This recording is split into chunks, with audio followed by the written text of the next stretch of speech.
Hey guys, Casey here. Welcome back to our Wednesday night show. Tonight we have with us Stephen Sclark from FCA, Prattville Montgomery. Now, some of you may have seen him at the high school on Thursdays for FCS, FCA. Maybe you've seen him around. Stephen was a punter for Auburn back in the day, and now he's working with FCA and giving back to what he's been given to through sports and through the gospel. So we're so excited for him to be with us tonight, and we're just gonna get to know a little bit about him, ask him some silly questions, and also kind of hear about his testimony and how he got involved with FCA and how God has brought him here to Prattville in Montgomery. So we'll start it easy, things that he doesn't have to think too hard about. Where'd you grow up? Where are you from? Kansas City, Missouri, actually. Okay, Kansas City, Missouri. So what is there like a barbecue restaurant that's just like this is the place to go to from where you're from? There's a lot of ones.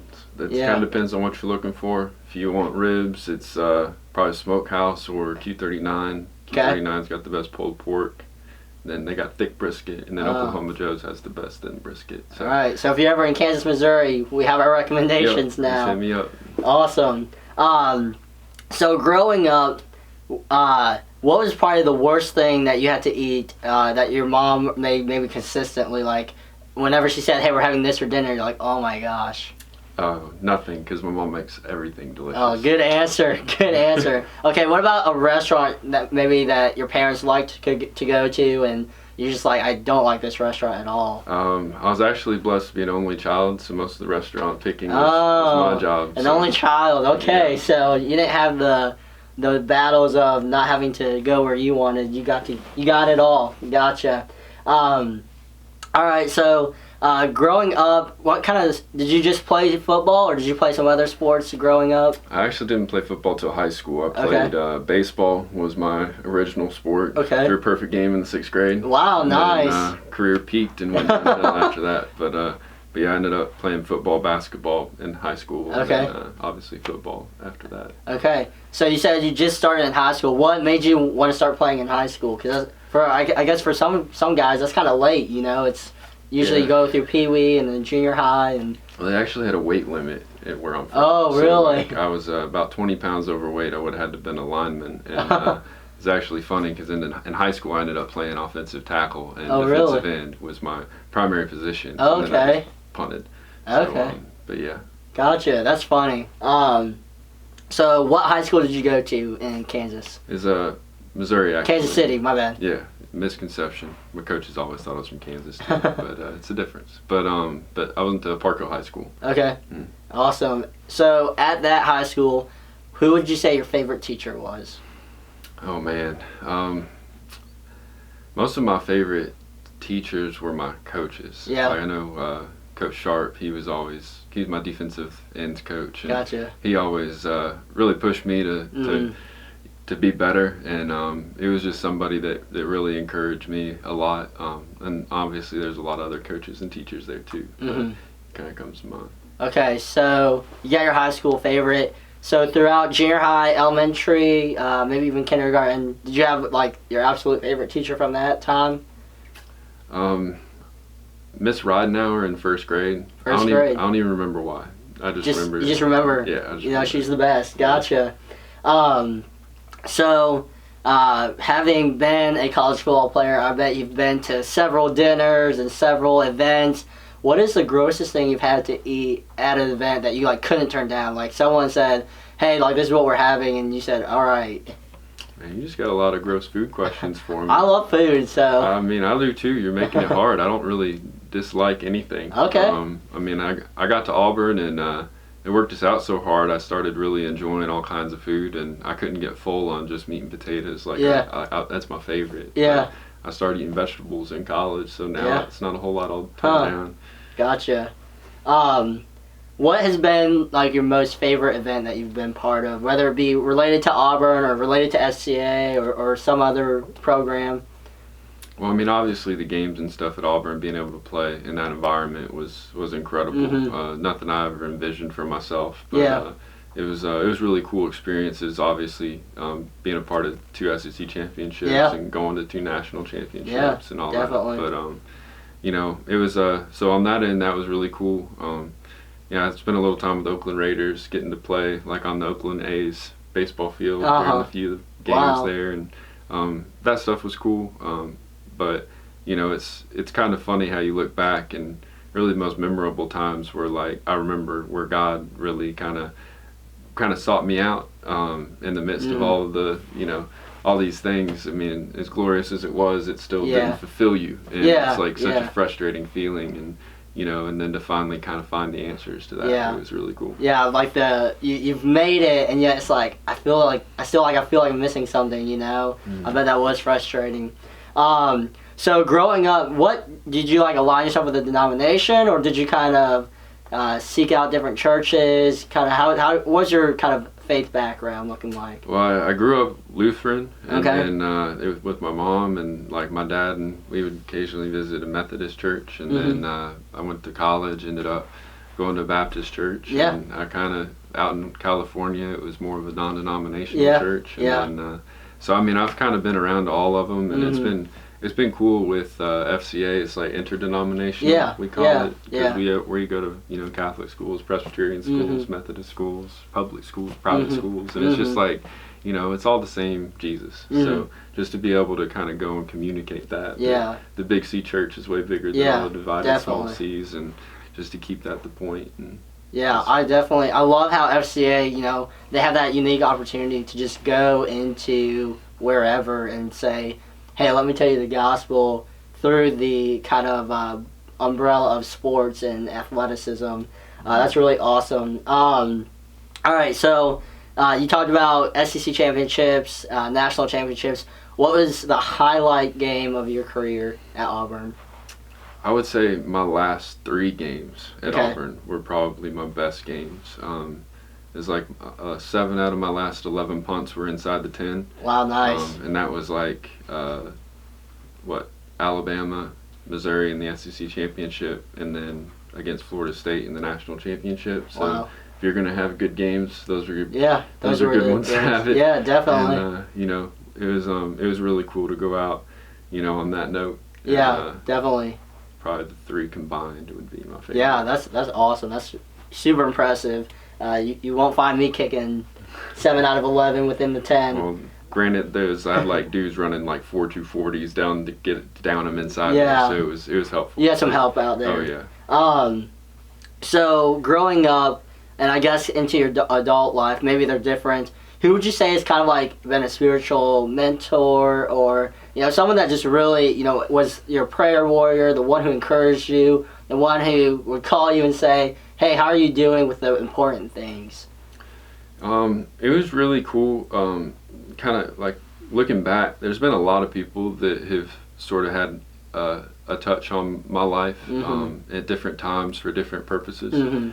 I know Chet Williams was our team chaplain at Auburn, and he was always around, and he was somebody that I knew that I could go to, and he discipled me, and then Randy Roberts led the FCA huddles and stuff, and he put me in the group message for the leadership long before I ever wanted to be a leader, and I just started showing up one day and never stopped, and and he had a good hand in that. Mitchell Dean, East Alabama director, one of his messages, part of my testimony, and John Gibbons, I work for him now, and he played a huge role, as well as Trace Hambeter. He was our college pastor when I was in school, and I grew a lot going to church there, and kind of getting to know him. And I don't know, it's I can't really name one person, because it's like it's really been God that's done the growing. Definitely. And it's cool how he kind of uses a little different bit people. Different people. Yeah. So you mentioned getting put into a group chat. Tell me about your journey to becoming part of FCA and becoming a leader, and what that looked like. Yeah. So funny story. It was it was before the Chick-fil-A Bowl, my sophomore year, which I call my Ecclesiastes chapter. I won't get into details, but it was not the most godly season of my life. But I remember I prayed at our huddle, and Louis Giglio was there. Oh, wow. He spoke to our team that night, and I prayed for all the seniors, and he came up to me afterwards and was like, hey, really expecting you to be a leader on this team. And I was like, I mean, you got the wrong guy. And anyway, so it was funny just seeing like that turn into that next year, calendar year, like God completely transformed my life. And, and it just, I don't even remember the question, but it was just a really cool season to see, from a kid that never really read the Bible, that would try to pick it up and just like, hit Genesis and genealogies, and I'd be done. And we often do that when we see all those names. That's funny that you mentioned, I'm not your guy. I think throughout Scripture we see a lot of people say, hey Jesus, hey God, I'm not your guy. And God's like, no, you are. Like, Jonah, you're my guy. Moses, you're my guy. So that's awesome that, God used Louis Giglio to say, hey, you're my guy. Like, I need you to be that leader. So what brought you to the Prattville Montgomery FCA? Was it just your connection with Auburn? Mostly. I spent, obviously FCA had a huge part of my walk and my faith journey. I started off just going to, our FCA huddles on Mondays, and I was really hungry to know God. I knew I never really knew about Him for myself. I just knew what people told me. So I was like going to church on Sundays, FCA on Mondays. We had, like team Bible studies on Wednesdays, and I was just in there. I wouldn't say anything. I used to try not to get prayed, like pick to pray and all that. Pray. So I have students who still do that. Oh yeah, but it was like I grew just being there and listening, and God used FCA a lot, and it was just what was the question again? Just kind of like how God brought you to Prattville and Montgomery. And so obviously FCA being a huge part of that. I kind of volunteered while I was training 3 years after Auburn and doing the NFL stuff. I'd train 3 or 4 hours a day, and then just not too many jobs or cool with that. And so I would just volunteer, and that turned into an internship with FCA. And about 3 years after doing the whole NFL thing, I kind of felt God's tug to go somewhere else, and they offered me a job here in Montgomery and doing FCA here as an area representative. And it was just kind of, I always joke, I grew up an only child, so I never really liked kids. And then I also was super shy, and I cannot stand public speaking. And so it's like to see God done the work that He's done with me, to like now all I do is go around and try hang to out with kids and public speak. And it's just all the glory to God. Yeah, that's awesome. So you talked a little bit about how like all these people were influencers on your spiritual growth. When would you say like your faith kind of became your own? Like, when you said you like developed that hunger for the Word and that hunger to just know God more, about like what age would you say like, this was the moment I realized, like, I want that personal relationship with Jesus?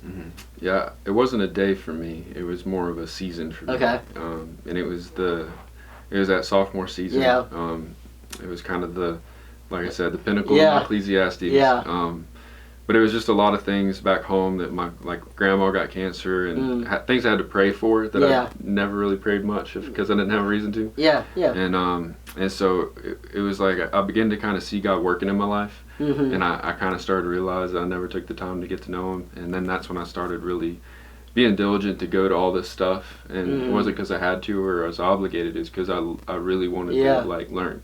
And once I kind of hit there, like, He says, if you seek Him, you will find Him when you search for Him with all your heart. And, you found Him. And I was beginning to desire Him with my heart, and He opened my eyes to who He was. And it was kind of, in short, FCA retreat up at Chaco Springs for a college retreat, and then that Monday FCA huddle, and then the next Sunday at church. It was like 3 consecutive messages that just like rocked the world. God just like spoke directly to you. That's awesome. I love when that happens. And I think you make a really good point. Faith development is definitely seasons. It's not, some of us may experience that overnight feeling, but for a lot of us, it's going to be a season of growth, a season of messages in church and other groups that God speaks through. You developed the hunger for the Word, you developed Bible knowledge and things like that. What would you say is like your verse that kind of is, I wouldn't say like your guideline, but just a verse that, just brings you peace, a verse that you say, this is like a truth that I hold dearly?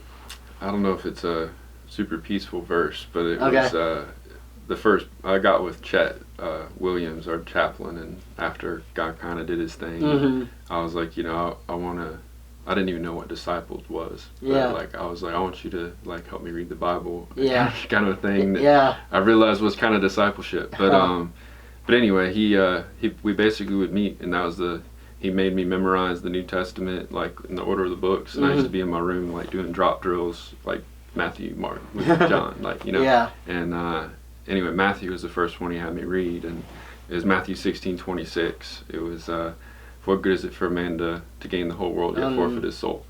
And it was just such an eye-opening thing for me, because my sophomore year was after my freshman year. We won the national championship. My sophomore year, I was an All-American and top 3 punters in the country. Got to go hang out with, you know, Andrew Luck and Trent Richardson and all these guys at the Home Depot Awards. And I was just a sophomore, and it was like all this stuff that had a 3.95 GPA that semester, Dean's List, and it was like all this stuff I'd gained and had so much success, but it was still not fulfilling. Yeah, it was emptying. Yeah, and that verse kind of woke me up to, like, you know, you're spending all your time and efforts pursuing these things that are good things, but they're not the thing. Yeah, they're not the thing that's going to satisfy your soul. That's so cool that, like, that verse is just kind of, if you were to say, hey, how would I describe my faith journey, is that verse, you know, of, you know, I was gaining all this status, this prestige, these awards, but my soul was still empty, and I still felt like I wasn't whole. That's awesome, and